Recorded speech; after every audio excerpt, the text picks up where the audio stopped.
Hello everyone, welcome to my YouTube channel English literature zone. आज के video में हम लोग टू ही स्क्वायर मिस्टर जो कि एंड्रयू मार्वल की काफ़ी फेमस पोएम है उसके बारे में पढ़ेंगे। तो वीडियो शुरू करते हैं। वीडियो जो है काफ़ी इजी लैंग्वेज में होगा। वीडियो के थ्रू अगर आपका हेल्प होता है, वीडियो आपके सिलेबस का है, तो प्लीज़ आप लोग वीडियो को लाइक करना, चैनल को सब्सक्राइब करना और कमेंट करके बताना वीडियो आपको कैसा लगा। तो वीडियो शुरू करते हैं। टू ही स्क्वायर mistress is a perfect example of love poem. काफ़ी परफेक्ट, एकदम परफेक्ट एग्जाम्पल है लव पोएम का। एंड मेटाफिजिकल पोएम, और मेटाफिजिकल पोएम का भी एक अच्छा एग्जाम्पल है, ठीक है। रिटर्न बाय एंड्रू मार्वल, जिसको कि एंड्रू मार्वल के द्वारा लिखा गया है। और मेटाफिजिकल पोएम क्या होता है, इस पर हम ऑलरेडी वीडियो अपलोड कर चुके हैं। अगर आपको वो वीडियो देखना है तो उसका लिंक भी हम इसी वीडियो के डिस्क्रिप्शन में डाल दिए हैं, ठीक है, वहाँ से आप देख सकते हो। Who was a great English metaphysical poet, जो कि एक महान इंग्लिश मेटाफिजिकल पोएट थे, सटारिस्ट थे यानी व्यंगकार थे, and politician of English literature के एक पॉलिटिशियन भी थे। Love, religion, patriotism and nature were favourite theme of his poetry. Main जो उनका जो पोइट्री का थीम होता था यही सब होता था। लव दिखाते थे, रिलीजन धर्म को दिखाते, पेट्रियोटिज्म यानी देशभक्ति दिखाते थे, नेचर को दिखाते थे, प्रकृति के बारे में बात करते थे अपनी पोइट्री में। तो ये सब उनका पोइट्री का थीम होता था। लाइक जॉन डन की तरह ही Marvell's poetry exhibits all the qualities of metaphysical poetry. Metaphysical poetry की सारी क्वालिटीज जो है मार्वल की पोइट्री में भी हम लोग को देखने को मिलती है, जैसे जॉन डन की पोइट्री में देखने को मिलती है। अगर मेनली मतलब काफ़ी, अगर मेटाफिजिकल पोइट्री में अगर कोई दो ऑथर का बहुत बड़ा नाम मतलब योगदान माना जाता है तो मेन किन का माना जाता है, जॉन डन का और एंड्रयू मार्वल का, ठीक है। फिर आगे है द पोएम टू हिज स्क्वायर mistress is considered one of Marvell's finest and best recognised, मतलब मार्वल की one of the best finest बहुत अच्छी पोएम मानी जाती है। रिकॉग्नाइज्ड क्रैपडियम पोएम एक लैटिन वर्ड है, उससे रिलेटेड है। मीन जिसका अर्थ है कैप्चर द डे, कि मतलब पूरे एक डे के बारे में कैप्चर करने को बताया गया है, कि मतलब बिना फ्यूचर के बारे में सोचे आज के दिन को कैसे एंजॉय किया जा सके, आज के को कैसे अच्छा किया जा सके, ठीक है। The poem was published in 1681। Poem को 1681 में पब्लिश किया गया। 3 years after Marvell's death, Marvell के डेथ के 3 साल बाद पब्लिश किया गया। The title of the poem, poem का जो टाइटल है टू हिज स्क्वायर मिस्ट्रेस टेल्स अस, यह हमें बताता है that the speaker is saying something to his lady love, की पोएट जो है अपने लेडी लव को कुछ कह रहे हैं। हु इज शाय, जो कि शाय है मतलब शर्मीली है। द वर्ड, जो वर्ड है शब्द coy is used in a specific meaning, एक स्पेसिफिक मीनिंग कुछ स्पेशल मीनिंग के लिए यूज किया गया है क्वाय का। That the lady love is not at all responsive to her lover's call of making love, मतलब पोइट क्या कर रही है, लेडी लव जो है पोइट की, वो क्या कर रही है, उनको रिस्पॉन्स नहीं कर रही है। मतलब पोइट उसको बार बार मतलब लव मेकिंग के लिए बुला रहे हैं, लेकिन जो उनकी लेडी लव है, प्रेमिका है, बिलव्ड है, वो रिस्पॉन्स नहीं कर रही है। It is 46 lines long poem, 46 lines की काफी लंबी पोएम है यह। विथ 3 सेक्शन, मतलब 3 सेक्शन में डिवाइडेड है। स्टांजा नहीं बोलते हैं, मतलब सेक्शन है, स्टांजा और सेक्शन अलग अलग होता है। The first section consist of 20 lines, जो फर्स्ट सेक्शन है उसमें 20 लाइन्स है। And speaks of what the lovers would do, और मतलब बताता है कि what the lovers would do, कि लवर्स जो होते हैं उनको क्या करना चाहिए। If they have a limitless life, अगर उनके पास लिमिटलेस लाइफ होता है, मतलब ऐसा लाइफ जो खत्म ना हो। इन द सेकेंड सेक्शन, और वही सेकेंड सेक्शन में ऑफ 12 लाइन, जो कि 12 लाइन का, the speaker talks of death के बारे में बात करते हैं। And how time would destroy the beloved beauty, की कैसे उनकी प्रेमिका की ब्यूटी को जो टाइम है डिस्ट्रॉय कर देगा। एंड द लास्ट सेक्शन, और आखिरी सेक्शन में कंसिस्टिंग 14 लाइन्स, वो 14 लाइन्स का है। Convey the speaker's urges to his lady, इसमें पोएट क्या करते हैं, अपने मतलब स्पीकर अपने लेडी लव से अर्जेस रिक्वेस्ट कर रहे हैं to make love before the time flies, कि टाइम चला जाए इससे पहले उनको मेक लव यानी फिजिकल एक दूसरे के क्लोज आना चाहिए, ठीक है। The speaker address to his mistress and argues about the need of make love, मतलब अपने स्पीकर से बात करते हुए पोएट मतलब उनसे बहस करते हैं अबाउट द नीड ऑफ, मतलब इस चीज़ का नीड मतलब ज़रूरत के बारे में बताते हैं। टू मेक लव मतलब मेक लव मतलब फिजिकली एक दूसरे के क्लोज आना कितना इंपॉर्टेंट है, इस चीज़ के बारे में बात करते हैं। विदाउट वेस्टिंग टाइम, बिना टाइम बर्बाद किए हुए। The whole poem is written in iambic tetrameter, पूरा जो पोएम है वो आयम्बिक टेट्रामीटर में लिखा गया। ईच लाइन हैज 8 साइलेबल, और सारे लाइन में 8 साइलेबल का यूज किया गया है। The first stanza opens dramatically, एक नाटक के रूप में, एक नाटक की तरह ओपन होता है first stanza with an argument, एक आर्ग्यूमेंट के साथ, ठीक है, एक बहस के साथ। The poet tales his lady love, poet अपने लेडी लव को बोलते हैं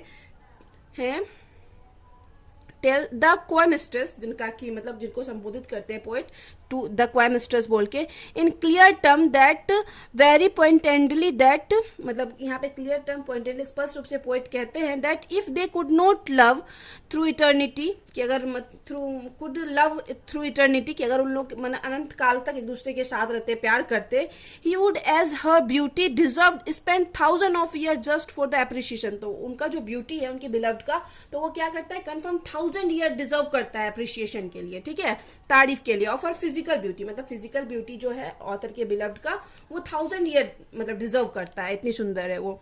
he would spend sir 100 years, यहाँ पे ही यानी it means speaker, poet, author, वो अपना स्पेंड करना चाहते हैं 100 ईयर मतलब 100 साल on her eyes and forehead, eyes और फॉरहेड के मतलब तारीफ करने में, ठीक है।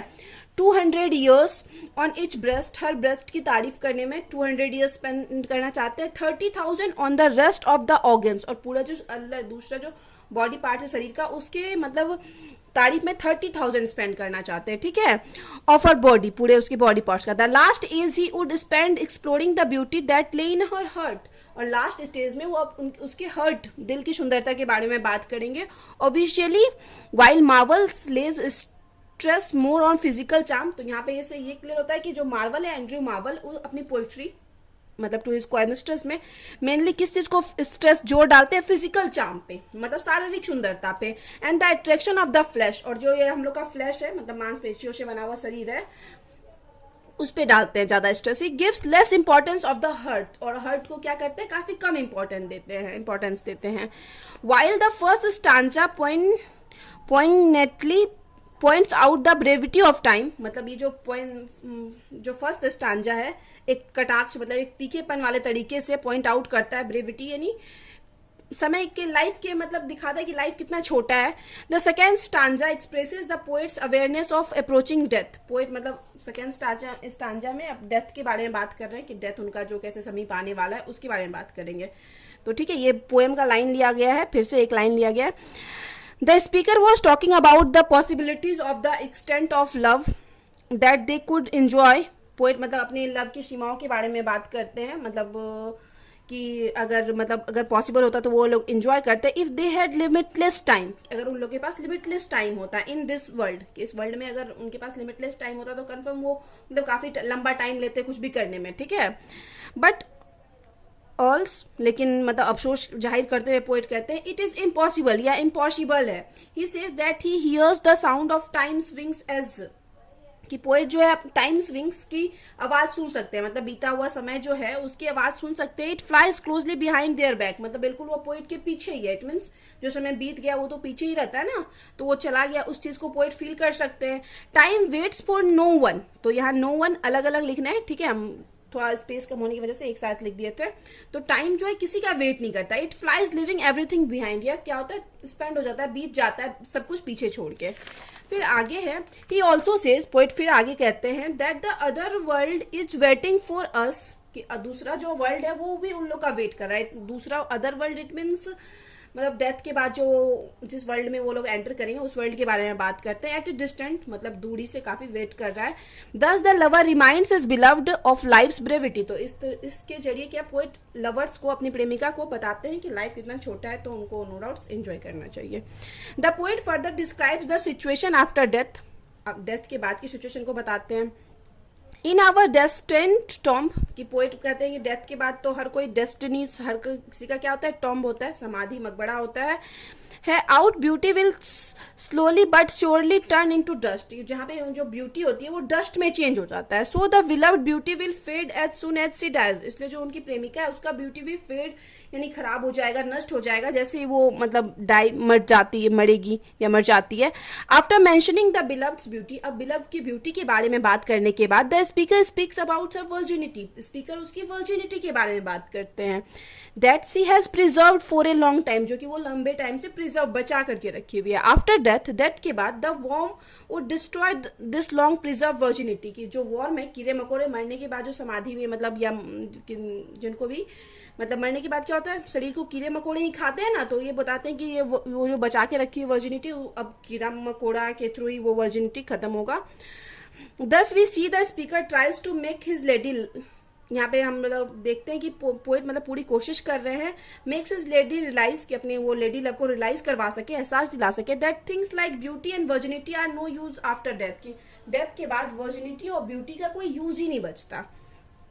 फिर आगे the last section starts with now therefore. अब जो सबसे आखिरी का सेक्शन है वो नाउ देयर फोर यानी इसलिए अब से ही स्टार्ट होता है। It means the speaker will now talk about, अब पोएट जो है अभी प्रेजेंट टाइम के बारे में बात करते हैं, the things they need to do right now, कि जो कुछ जो उनको मतलब अभी तुरंत करना चाहिए, बिफोर द टाइम फ्लाइज, मतलब समय चला जाए इससे पहले उनको ये काम तुरंत करना चाहिए। ही says that youth is the part of the life, best part of life. Youth जो होता है किसी कोई भी जब जवान होता है अपने यूथ में होता है तो वो बेस्ट पार्ट होता है लाइफ का, टू एंजॉय करने के लिए। एट दिस टाइम, और इस समय, one become energetic and passionate, कोई भी क्या होता है काफ़ी एनर्जी होती है उसके अंदर और पैशनेट जुनून होता है। The skin is as fresh as the morning dews, सुबह के ड्यूज, मॉर्निंग ड्यूज यानी सुबह के ओश या कुहासा जिसको हम लोग बोलते हैं, मॉर्निंग ड्यूज, सुबह के ओश की बूंदों की तरह स्किन इस टाइम ग्लो करता है, फ्रेश रहता है, ताज़ा रहता है। The speaker here is actually talking about his lady's erotic desire, poet मतलब यहाँ पे अपनी लेडी की कामुक डिजायर के बारे में बात करते हैं, which he believes he can see in her body show, जो पोएट मतलब मानते हैं कि जो पोएट भी उसके बॉडी में देख सकते थे। He suggest that they should indulge in physical love making, वो मतलब फिर से यहाँ पे पोएट मतलब अपने बिलव को सजेस्ट करते हैं कि उन लोग को मतलब फिजिकल लव मेकिंग में इंडल्ज यानी बिजी होना चाहिए, विदाउट वेस्टिंग टाइम, बिना टाइम वेस्ट किए हुए। दिस इज लाइक मेकिंग हे, ये बिल्कुल वैसा हो जाएगा मतलब हे बनाना, हे इट मीन्स सूखा हुआ घास, वाइल द सन साइंस, जब सनसाइन चमक रहा हो। पोएट फर्दर सेज, पोएट फिर आगे कहते हैं कि फिर से पोएम का 2 लाइन लिया हुआ है। हेयर द, इसका मीनिंग हम नीचे लिख रखे हैं। Here the speaker suggest, poet मतलब यहाँ पे स्पीकर सजेस्ट करते हैं that the two lovers should be like passionate preying birds, कि ये जो दोनों लवर है ना एक पैशनेट, एक जुनूनी प्रेइंग, शिकार करने वाले पक्षी की तरह होते हैं। एंड इट टाइम, और ये लोग टाइम मतलब it time before time it's them, कि ये लोग मतलब टाइम को इट कर जाए इससे पहले कि टाइम इनको इट कर जाए। इसका मीनिंग है ही मीन्स टू से, मतलब उनके कहने का अर्थ है that unless the lovers enjoy their time, या तो मतलब जब तक या तो लवर्स अपने टाइम को एंजॉय करें at their youthful heights, time won't wait for them, इससे पहले कि उनका यूथ जो जवानी है वो ख़त्म हो, या फिर मतलब इस तो उससे पहले क्या कि लवर्स अपने टाइम को एंजॉय कर लें, क्योंकि जो time won't wait for them, क्योंकि समय जो है उनके लिए भी नहीं रुकेगा। And they will slowly suffer the destructing power of time, और वे लोग स्लोली मतलब जो समय नष्ट हो रहा है उस पावर मतलब उस चीज़ से सफ़र करेंगे। Life is just an iron gate, life एक आयरन गेट की तरह होता है, लोहे के गेट की तरह, डेट डजेंट ओपन ईजिली, जो कि जल्दी ओपन नहीं होता है। It is filled with struggle, यह काफी स्ट्रगल से भरा होता है, एंड रिजेंटमेंट, और काफी रिजेंटमेंट मतलब नाराजगी या फिर बहुत कुछ मतलब रहता है लाइफ में, tension. With all their strength and passion, अपने पूरे स्ट्रेंथ और पैशन के साथ, the lovers will tear the iron gate, जो लवर्स होते हैं प्रेमी मतलब जोड़े जो होते हैं प्रेमी प्रेमिका, वो क्या करते हैं इस आयरन गेट को मतलब टीयर फाड़ते हैं, मतलब खोलते हैं, टू गेट दैट हैप्पीनेस, अपने हैप्पीनेस के लिए, वो हैप्पीनेस पाने के लिए। इन द लास्ट कपलेट, अब लास्ट के कपलेट यानी 2 लाइन में, कपलेट इंग्लिश में 2 लाइन जो लास्ट का होता है उसको कपलेट बोलते हैं, और हिंदी में नॉर्मली हम 2 लाइन के पोएमों क्या दोहा बोलते हैं ना, उसी तरह इंग्लिश में कपलेट बोलते हैं। The poet wants to say, poet कहना चाहते हैं that they can not stop time, कि वे लोग टाइम को नहीं रोक सकते, but they use it in a way, कि बट पोएट जो है इस तरीके से टाइम को यूज कर सकते हैं that will live them victorious, ताकि वो मतलब उनको लगे कि हाँ वो टाइम पे विजयी पा लिए, इस तरीके से लाइफ टाइम को यूज करे, ठीक है।